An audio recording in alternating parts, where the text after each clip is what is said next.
was like, why is this guy also so obsessed with her soul personally? Like, this is the devil. Doesn't he have like anything else to do? Does he work on commission or something?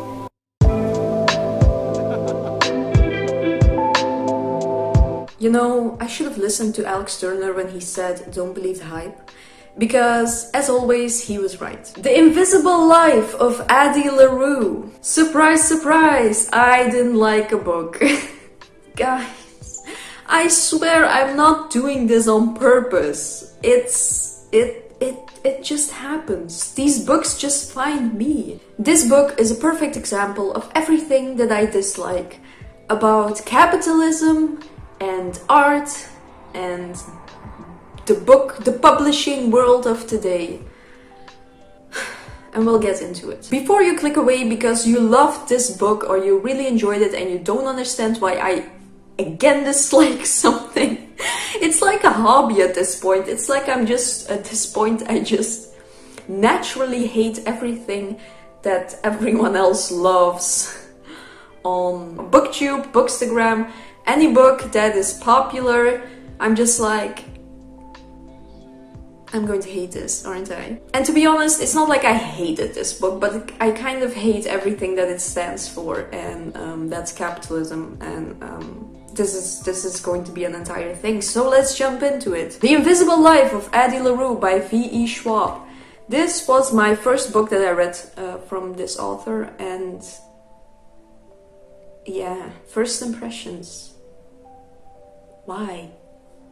Why does this book exist? I have heard great things about her book series, like her Vicious book series or whatever it's called. So I might give that one a try in the near future. But this one,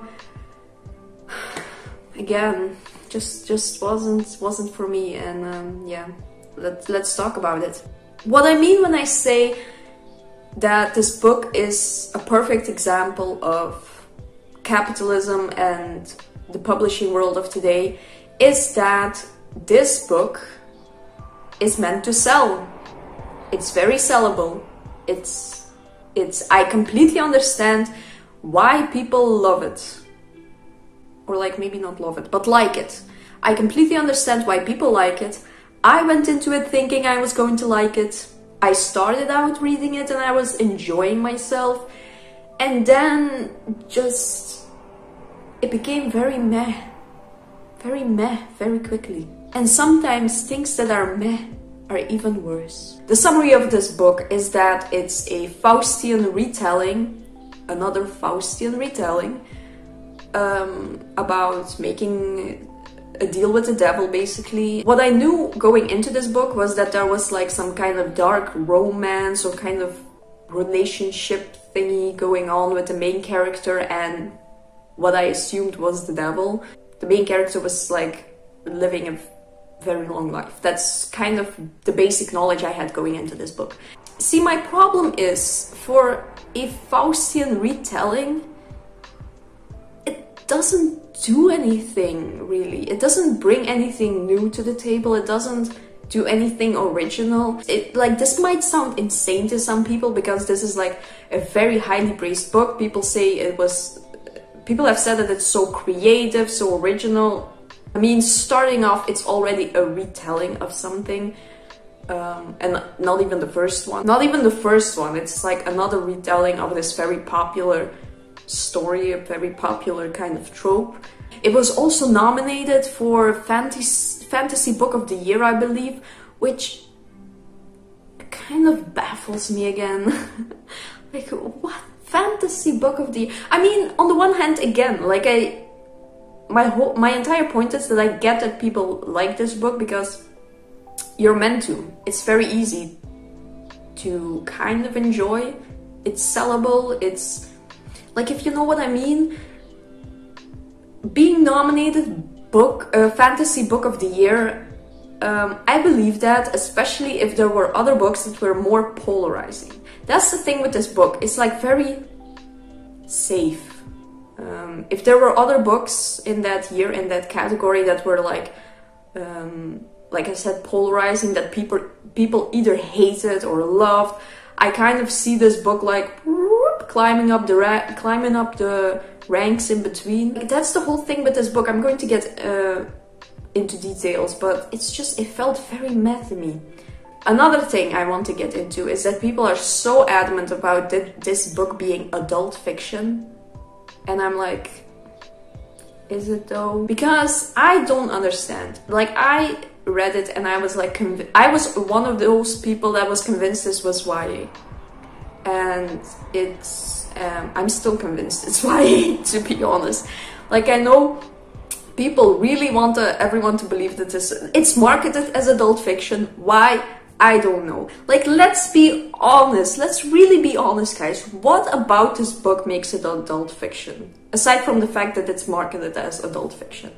Like, it really has every box ticked for it being young adult. Again, going back to the whole capitalism and the publishing world and the art world, what I hate about it is that capitalism really does kill creativity. And it's very obvious in this book. And I don't want to, this is in no means an attack again on the author, or I'm like, she literally is a best-selling author. She has a very popular, very well-liked, I mean, this is a very well-liked book, but she also has that whole very well-beloved book series. So I don't think she's going to really care what I have to say about it personally. So, but this really, when I thought about it after I had read it, I was really like, this is such a like sellable book. This is like everything I hate about the publishing world today. It's like, it's so safe, it's so clean, it's again giving me those like young adult vibes, again that sell, it's meant to be sellable, it's, but when you really think about it, it's just so empty. It felt very hollow to me, very, it could have been so much more. And I went into this book like wanting to love it, because this entire trope, even though it has been done, everything has been done. You can't invent water, everything has already been done, but this kind of trope is like really up my alley. Like, just give me some book involving the devil and I'm in. Give me anything involving the devil and I'm in, you know? Like, this whole dark romance was going on, this deal with the devil, no need to say more. I'm already invested. And I started out and it was like, okay, I'm here for it. Like, the writing is something. No, I did like everything at the beginning, but then everything became so stale and boring so quickly. I'm sorry. I fell asleep because that was so boring. Going back to the young adult stuff. Like, when you really think about it, it really ticks off all the boxes. It really meets all the quotas for a young adult. We have a basic female lead. We have a love triangle of all things. We have the fact that the love triangle is between like this basic good guy and this like mysterious dark figure that may or may not be the devil, but he's basically just like an attractive hot guy, and that's about it. That's his entire personality. And then I have seen people who maybe didn't like the characters as much or weren't invested in the plot, and they literally said, well, at least the writing was good. And like, I feel like the writing was good as like the special effects of the like literary world. It's like when people don't like something in the movie, they're like, at least the special effects were decent, you know? And like, that's the same with like literature. At least the writing was good. Again, was it though? I feel like I'm literally shitting on everything, but listen, I'm just being honest here. Again, go with me on this. Just watch this through the end and just think about some of the things that I'm saying, because like, just go with me on this journey. The writing, okay, yeah, it wasn't great. It started out and I was like, okay, I get it, I'm here for it. It's supposed to be this kind of dark fairy tale-esque. The writing is very lyrical, very poetic, and that got annoying really quickly. because my biggest problem with the writing was it didn't let me breathe, you know? Like, I couldn't even enjoy some of the well-crafted sentences, like some of the beautiful sentences I couldn't even enjoy because it didn't, like, the book didn't let me breathe for a second. It was just like, this is a metaphor, this is overly descriptive, this is a character's entire description, this is another metaphor, this is a metaphor for this is like, it's like, slow down, slow down. And it also was very repetitive, and that's kind of the, like, the crazy thing. Like, the plot already, because of, like, I'm going to get into some spoiler territory, so if you don't want to know anything more about this, click off, come back, please. Or maybe don't come back if you really loved it. But anyway, it was very repetitive because the plot is already pretty repetitive. Like, the whole thing with Addie is like, she's cursed, she lives this extremely long life, she can't die, and so scenes are always repeated. Everything she does is always, like, repeated. And then the writing also repeats itself, like, all the time, especially character descriptions. It's, like, insane how much the characters' descriptions are, like, how repetitive they are. I wrote in my Goodreads review, just take a shot every time the word shadow is mentioned in a chapter involving Addie and Luke, and you will need a trip to the hospital. Like, it's insane. And then we have character descriptions of the actual main characters that are like 3 words that keep coming back and back and back. Like, for example, Addie LaRue, our main character, she has those 7 freckles on her face that look like a constellation, and it keeps getting mentioned every fucking time she comes up in the book. And she's the MC, she's the main character, so every time there's, like, mentioning of those fucking 7 freckles that I couldn't give a fuck about, because that's not a personality. It really is treated like her personality. Like, 7 freckles in the form of a constellation on her face is not a personality. Imagine my entire personality being this thing, like, right here. Like, imagine that being my entire personality. Or, like, Luke's description. Like, oh, we'll get into Luke. We'll get into Luke for sure, but, like, every time he appears, it's mentioned that he has dark curls, he has green eyes, and, like, shadows are involved. That's it. That's honestly all I could tell you about him. And those 3 things keep popping up every time he appears in this book. It's unbelievable. Every time it's like, he appears out of the shadows. He himself is like a shadow. He towers over her like a shadow. There are shadows around us. And then I saw a shadow, a shadow, a shadow. It's like, you'll be drunk. If you took a shot, you'll be wasted. You'll be... I don't get it. Choices were made. And then his green eyes were also, like, mentioned every 5 seconds, and I was like, I get it. He has dark hair and green eyes, and sometimes they are light green, sometimes they are dark green, sometimes they are emerald, sometimes they are emerald again. I was like, what's the next thing? Radioactive green? Cucumber green? I was like, am I going insane? Am I reading this correctly? What is going on? Let's talk about Henry, our 3rd main character. Henry kind of appears, like, in the middle of the novel, and he is kind of a breath of fresh air in my opinion. I think I very much preferred Henry's character over Addie's character. I think his curse was a lot more interesting. He also just felt like a real person. He had... I mean, again, I think a lot of it is due to the curse. I think Addie was just, like, kind of saddled up with this sucky curse, whereas Henry's curse was a lot more compelling and he was a lot more interesting as a character. His problems also felt more grounded, more real, something you could actually relate to. So yeah, I enjoyed his parts a lot more. I'm sad to say, I wish he was the actual main character of the novel. Like, it pains me to say this because I'm the last person who wants to, like, shove aside female main characters and say that, like, a guy should take their place. But like, if you're not giving me anything to work with here, if you're not giving me anything to enjoy about her, like, what's the point, you know?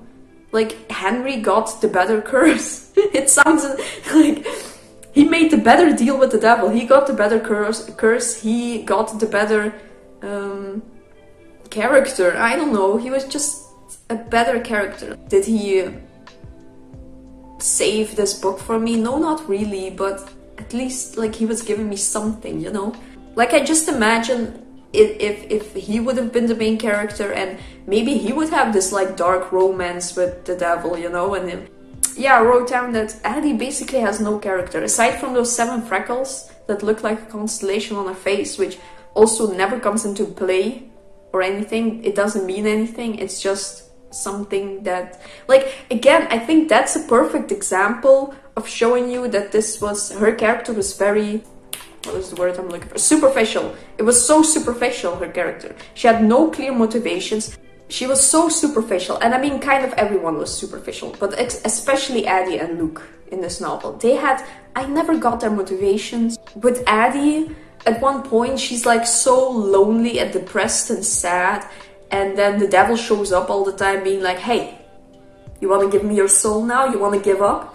And she's like, no, I'm not going to give up because you want me to give up. And I'm like, what is this motivation? Why doesn't she just give up? This is like a sucky life for her. So what is the point? Just because she's like, heh, no, devil man, I'm not going to give up because you want me to, because I'm a strong, independent woman. I don't know. What was the point? What was the point of any of this? The curse is also so convoluted. Let's talk about her curse. It makes no fucking sense. The whole deal she initially makes with the devil is that she's from the 17th century or something, and she has to marry this one guy from her village, and she doesn't want to, and she just wants to be free and live her life. That's like the whole premise of the curse. She makes a deal. She prays to any god that will listen to let her be free and live her life. And then the devil makes this like fucked up deal with her where he lets her live her life forever and she can't die at all. So, but then also every time she interacts with someone and they like leave the room or like they go away somewhere for a second, they completely forget about her. So I don't think that's the fault of the curse, to be honest. I think it's just because Addie is not very memorable. She is fucking boring. She is just like a boring basic character. So I don't fault these people for not remembering her. Also, it kind of makes no sense because she hangs out with people and like, do they never just go to get something from the kitchen, or do they just never go to the bathroom? Does she have to follow them everywhere so they won't forget about her? Like, what's the deal? It's like, it makes no sense. She has lived for 300 years or something when we get to her in present day. And she has done nothing remarkable. And like, I get it, she's not remembered. But imagine if she was maybe some type of artist, okay? Go with me here. Imagine if she was like a singer or something. Imagine her really wanting to get back at the devil, you know, because that's also the whole point of their relationship. It's like this back and forth, or like it's supposed to be this back and forth of like tension and like him being like, give up, I want your soul. And she's like, no, you know, you did this to me and I'm not going to take it. But she actually does take it because she doesn't do anything. But imagine her really being like, you know, I'm going to live my life. I don't give a crap. I'm going to become this famous singer. And maybe she does. And maybe then the curse starts like kicking in and everyone starts forgetting about her. And it's like really sad and tragic because she worked so hard for this. Like, imagine something like that. That would have been like amazing. But no, she just like mopes around, going like from one city to the next, and like people forget about her. She meets someone, she's like hi, and she hangs out with them for like a night, and then she leaves and they forget about her. And that's like every scene over and over again. And I was bored to tears. And then once again Luke shows up like, hi, You want to give me your soul now? And I was like, why is this guy also so obsessed with her soul personally? Like, this is the devil. Doesn't he have like anything else to do? Does he work on commission or something?